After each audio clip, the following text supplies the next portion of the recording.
सुनो जी, आपकी टिप्पणी चाहिए। क्या ये संकेत किसी तरह से है कि दूसरे मुद्दे नहीं चल रहे हैं? हिंदुत्व का मुद्दा उस तरह से नहीं चल रहा, राम मंदिर का मुद्दे का जो असर होना होगा, हो गया होगा, लेकिन वो उस तरह से नहीं दिख रहा है।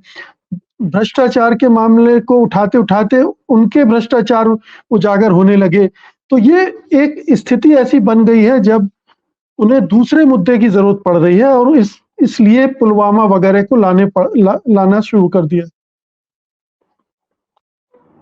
देखिए मुकेश जी, जहाँ तक मेरी समझ है, तो ये जो चुनाव है लोकसभा का 2024 का, इसका सिर्फ एक ही मुद्दा है, मोदी और नो मोदी।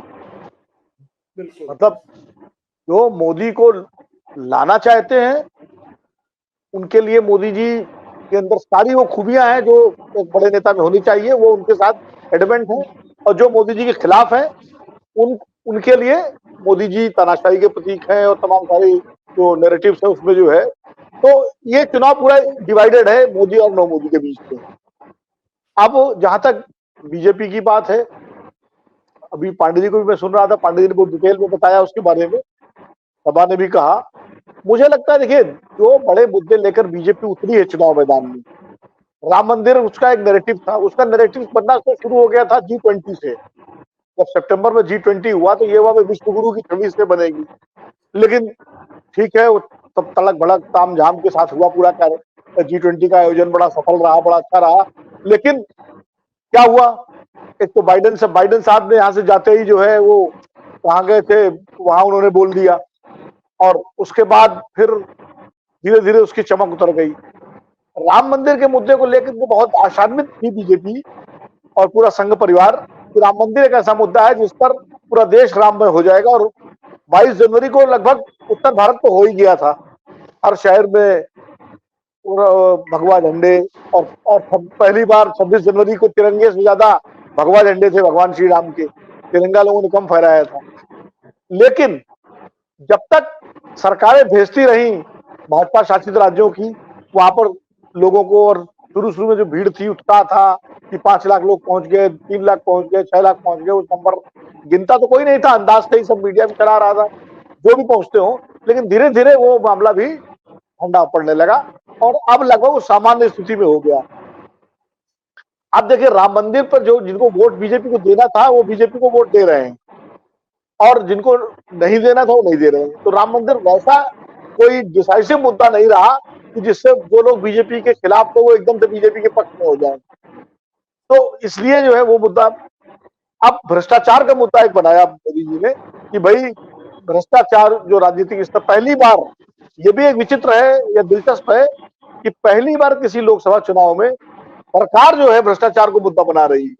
आमतौर पर 74 में विपक्ष ने उसको मुद्दा बनाया, फिर 89 में वीपी सिंह के नेतृत्व में मुद्दा बना, फिर नरसिम्हा राव के समय भ्रष्टाचार का मुद्दा बना। तो विपक्ष बनाता था भ्रष्टाचार का, फिर मनमोहन सिंह के टाइम में भी विपक्ष नहीं बनाया।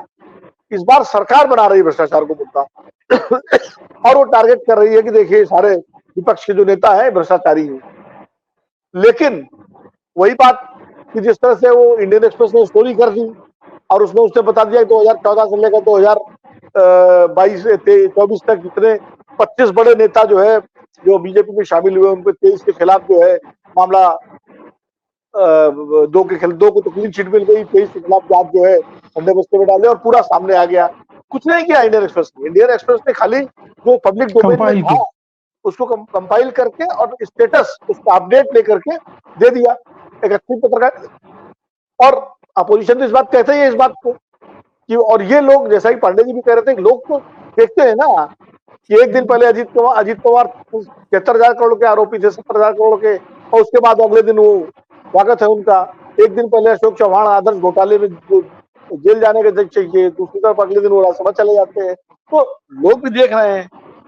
इससे जो है, जो भ्रष्टाचार का मुद्दा है उसकी धार भी धीरे धीरे कुंद हो गई, नरम हो गई कि भाई ये तो भ्रष्टाचार, आप ठीक है, आपकी मुहिम अगर भ्रष्टाचार के खिलाफ होती, ईमानदार मुहिम, तो बहुत अच्छे तरीके से आप पूरा तलवार दुधारी चलती। लेकिन जो एक तरफा चल रही है तो वो भी मुद्दा उतना असर लोगों को नहीं कर रहा है। और वैसे भी बताऊं मुकेश जी, मेरी अपनी समझ है, भ्रष्टाचार का मुद्दा एक सीमित वर्ग को आकर्षित करता है।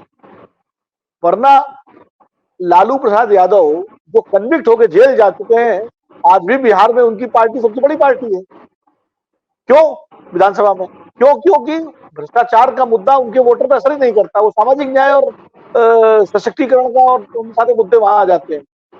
मायावती जी पर इतने आरोप लगे, लेकिन वो भी लगातार जीतती रही। जयललिता पर भ्रष्टाचार का सीधा आरोप लगा और तमाम साड़ियां और चप्पल सैंडल सब बरामद, लेकिन वो 20 मेजॉरिटी जीत के आई।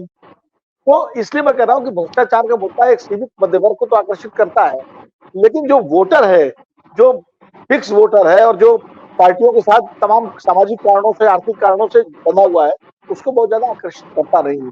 ये हम पिछले उससे चुके हैं। इसीलिए वीपी सिंह भ्रष्टाचार के मुद्दे पर आए, लेकिन मंडल पे शिफ्ट कर गए बाद में, और फिर मंडल बसिया हो गए। तो मुझे लगता है कि एक ऐसे राष्ट्रवाद एक ऐसा मुद्दा है जो भारतीय जनता पार्टी का अपना कोर मुद्दा है। उसको लगता है ये ऐसा मुद्दा है जिसमें हिंदू मुस्लिम पोलराइजेशन भी हो जाता है, इसमें पाकिस्तान के खिलाफ भी मामला हो जाता है। तो कैसे इसको दोबारा लाया जाए सेंट्रल स्टेज पर। सच्चाई टीवी के जरिए कोशिश की गई कि भाई भारत माता का अंग काट दिया। और भाषण देखिए मेरठ में था प्रधानमंत्री जी का, उन्होंने कहा कि भारत माता का अंग काट दिया जिस पार्टी ने, उससे आप क्या उम्मीद करेंगे।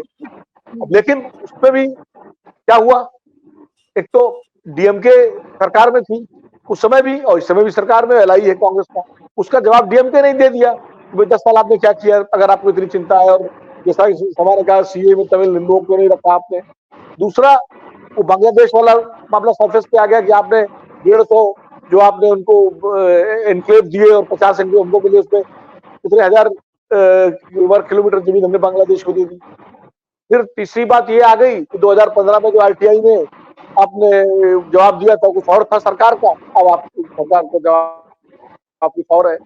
फिर एक बात और आ गई कि साहब सिक्किम को भारत में कांग्रेस ने मिलाया, इंदिरा गांधी ने मिलाया। उन्हीं इंदिरा गांधी ने जिन पे कच्चाई टीहू का आरोप लगा रहे हो, उन्होंने सिक्किम जैसे देश को भारत का हिस्सा बना दिया। तो वो मुद्दा भी बहुत चलता, वो कच्चाई टीहू वाला नजर नहीं आ रहा है। अब अभी तक आज की तारीख में राष्ट्रवाद का मुद्दा भी, क्योंकि महंगाई, अग्निवीर, बेरोजगारी, ये मुद्दे इस समय पार्टियों से ज्यादा जनता के मुद्दे बन गए। आप देखिए, अगर आप यूट्यूब में चैनल्स को फॉलो करें या आप साइट्स देखें या आप लोगों से बात करें, इवन यहाँ तक कि जिन राज्यों में भारतीय जनता पार्टी की सरकारें हैं, अच्छी बहुमत सरकारें हैं, वहां के भी नौजवानों से अगर आप बात करिए तो वो इसकी बात बेरोजगारी को लेके, अग्निवीर को लेके, अब राजस्थान में से जो खबरें आ रही हैं कि वहां अग्निवीर का मुद्दा बड़ा प्रभावशाली है, हरियाणा में अग्निवीर का मुद्दा, उत्तराखंड में, तो जहां से फौजी आते थे। तो ये सब मुद्दे इस समय सतह पर आ रहे हैं और जनता के द्वारा आ रहे हैं। कोई इसके लिए ऐसा नहीं कि कांग्रेस पार्टी या समाजवादी पार्टी या विपक्ष के इंडिया गठबंधन के घटक दल कोई बहुत बड़ा इससे वो कर रहे हैं, लेकिन बीच बीच में उठाते हैं अपने भाषणों में, लेकिन जनता खुद उन मुद्दों को लेकर आ रही है। जाति जनगणना का एक सवाल है, वो भी एक मुद्दा बना हुआ है। इस पर डॉक्टर लक्ष्मण यादव बहुत बेहतर तरीके से बताएंगे क्योंकि उसके विशेषज्ञ हैं सामाजिक शास्त्र के। मुझे लगता है कि भारतीय जनता पार्टी को अभी भी एक ऐसे बड़े मुद्दे की तलाश है जो मोदी जी की छवि, मोदी जी की इमेज के साथ फिट हो सके, और उसमें वो जो विपक्षी इंडिया गठबंधन है जिसको उसने खंड खंड करने में कोई कसर नहीं छोड़ी। हालांकि खंड खंड हो नहीं पाया, खाली नीतीश कुमार और जयंत चौधरी छोड़ के गए, बाकी तो सब उसमें इंटैक्ट है। यहाँ तक ममता बनर्जी अलग लड़ रही है, फिर भी इंटैक्ट है। कम्युनिस्ट पार्टियां केरल में अलग लड़ रही है, लेकिन है इंडिया गठबंधन। आम आदमी पार्टी दिल्ली में साथ में है, पंजाब में अलग लड़ रही है, लेकिन है इंडिया गठबंधन में। ये भी अपना एक दिलचस्प गठबंधन है। इस बार एक सतरंगा गठबंधन है, इसमें आपस में अलग अलग लड़ भी है और साथ भी है।